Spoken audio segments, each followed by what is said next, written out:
Okay, ito yung sinasabi nating pass-through window. Ito yung dining area and this is the kitchen area.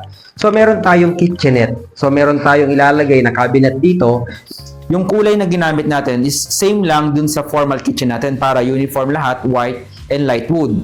And gumamit din tayo ng countertop na kulay white. So, meron din yung sink at saka faucet, parang normal kitchen. And meron din siyang saksakan para dun sa mga coffee maker. Meron ka ding mga outlet na gustong magamit para sa mga appliances. So, dito sa part na to, meron tayong window na naka-close. So, lalagay natin siya ng aluminum and glass, na clear glass, para pagka yung niluluto nila is medyo maamoy, pwedeng isara yan para hindi papasok yung amoy dito sa ating dining area.